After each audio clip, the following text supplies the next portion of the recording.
بسم اللہ الرحمن الرحیم۔ آج آپ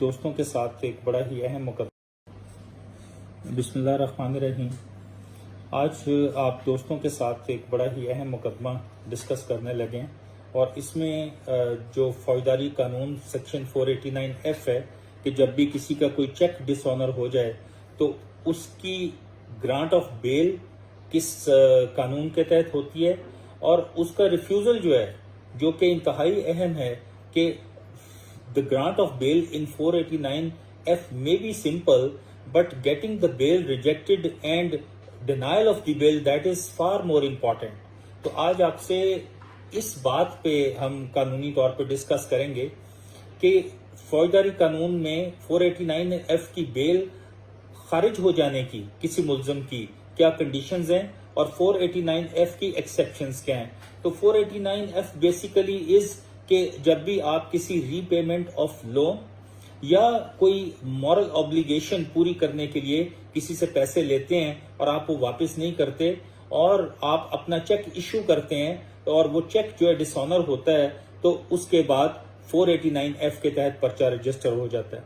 تو میں جناب یہ بات آپ سے آج بہت ہی اہم بات ڈسکس کرنے والا ہوں کہ واٹ آر دوز 3 ایکسیپشنز جس کے تحت in spite of the fact کہ اس قانون کی سزا تقریباً 3 سال ہے اور وہ ٹیکنیکلی بیلیبل آفینس سمجھا جاتا ہے، لیکن کیا تب بھی کسی ملزم کی بیل خارج کروائی جا سکتی ہے یا نہیں۔ تو جناب 3 ایکسیپشنز میں فال کرتا ہے یہ کیس۔ اگر کوئی شخص جرم کر کے اس کو ریپیٹ کرے یا وہ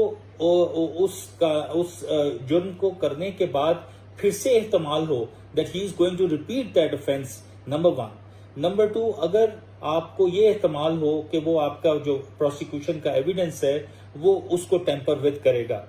اور نمبر 3، اگر کوئی شخص اس کے ایبسکونڈ کر جانے کے چانسز ہوں اور یہ پتہ چلتا ہو کہ یہ اس کی جو ہیبیچول کنڈکٹ ہے اس بارے میں دیٹ از دیئر، تو اس کی بیل خارج ہو سکتی ہے۔ تو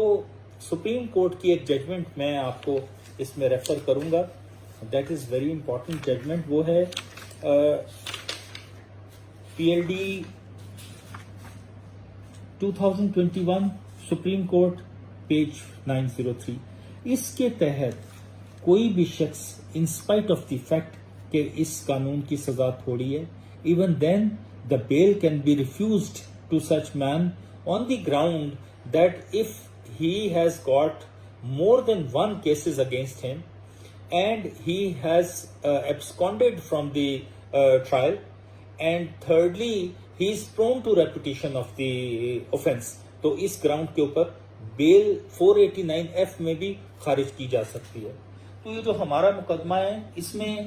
ایک عبد الحمید نام کا بندہ ہے فروز والے کا، he made an agreement to sell with one Muhammad Rafi, اور 70 لاکھ روپے کی ڈیل ہوئی ایک پلاٹ کے لیے جس میں سے 20 لاکھ ایڈوانس دیا اور 50 لاکھ کا CDR دیا۔ تو that man instead of giving the plot to the complainant, اس نے اس کو ٹالنا شروع کر دیا اور الٹیمیٹلی ہی refused to give the plot. تو وہ پھر پنچایت وغیرہ بیٹھی، پنچایت میں یہ بات سیٹل ہوئی کہ جناب یہ 30 لاکھ کے 2 چیک جو ہیں they were given by Abdul Hamid to Muhammad Rafi who was the complainant، تو وہ دونوں کے دونوں چیکس جو ہیں وہ ڈس آنر ہو گئے۔ اب پوائنٹ از کہ پری ریسٹ بیل کے اندر ان دونوں پارٹیز کا آپس میں سیٹلمنٹ ہوا، اور اس سیٹلمنٹ کے تحت 10 لاکھ روپیہ ایک پارٹی نے جو عبد الحمید تھا ہی گیو ٹو محمد رفیع کہ جی میں آپ کو باقی پیسے دوں گا، لیکن عجیب سی بات تھی کہ instead of giving rest of the money ہی ایبسکونڈیڈ فرام دی سین، اور اس نے وہ نہ تو پیسے واپس کیے چیکس کی صورت میں جو ڈس آنر ہوئے اور نہ ہی اس نے وہ پلاٹ دیا۔ تو جناب یہ چلتا رہا، یہ 2019 کا تھانہ شادمان کا کیس ہے 363/19، اور اس کی جو کاروائی اور اس کی تفتیش ساری مکمل ہوئی اور الٹیمیٹلی ایبسکونڈ کر گیا عبد الحمید۔ تو 2021 میں آ کے جو پری ریسٹ بیل کا سیٹلمنٹ تھا، اس کے بعد 2021 میں آ کے محمد عبد الحمید ہی واز اریسٹڈ، اور اس کے خلاف کچھ نیب کے کیسز بھی تھے۔ تو الٹیمیٹلی جو سمجھنے کی بات ہے کہ انسپائٹ آف فیکٹ کہ 489F کے قانون کو بڑا سمپل سمجھا جاتا ہے، اور یہ سمجھا جاتا ہے کہ 489F کے قانون میں ٹیکنیکلی بیل جو ہے وہ تو as a matter of right claim کی جا سکتی ہے، اور وہ بیل اس کا ڈینائل جو ہے وہ بڑی ہی ایکسیپشن میں فال کرتا ہے. لیکن یہاں پہ اس شخص کے خلاف there are about 6-7 FIRs registered under 489F، اور 3 FIRs تو یہ جو محمد رفیع ہے یہی کروا چکا ہے اب تک. تو دس مین از بیہائنڈ دی بارز. ہم اس پوائنٹ کے اوپر اس کی بیل کا ہو جانے کو ڈیفینڈ کر رہے ہیں اس بات پہ کہ جناب یہ بندہ بیل ڈیزرو نہیں کرتا 489F میں. اس کی وجہ یہ کہ number 1 there are so many FIRs against him, number 1. Number 2, he had absconded from the scene. Or number 3, there is every chance that once he is allowed bail, so he can tamper with the prosecution evidence. تو یہ ایک بڑا ہی important سا نقطہ تھا کہ آیا 489F کے قانون میں ان ساری باتوں کے باوجود کیا کورٹ بیل گرانٹ کر دے گی. تو یہ سپریم کورٹ آف پاکستان نے یہ باتیں طے کی کہ جب یہ سچویشن آ جائے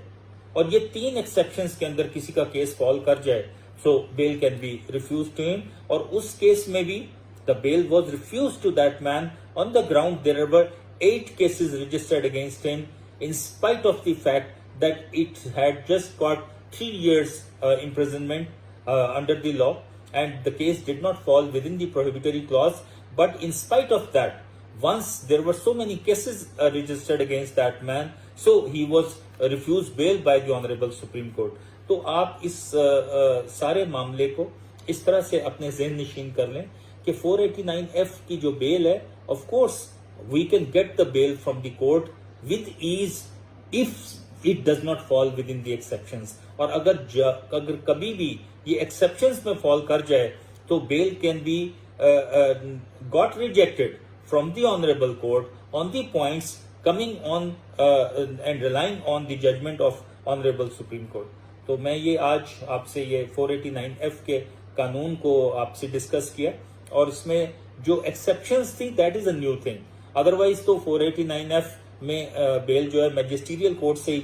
دیٹ کین بی گرانٹیڈ. لیکن آپ دیکھیں کہ وہ جو PLD 2021 کا کیس میں نے آپ کے سامنے رکھا ہے، the bail went up to the Honorable Supreme Court of Pakistan and it was decided by the Honorable Supreme Court against the accused. تو یہ this is the point which I wanted to discuss. انشاءاللہ ہم آگے بھی اس طرح کے نئے points جو ہیں وہ ڈسکس کرتے رہیں گے. Thank you very much.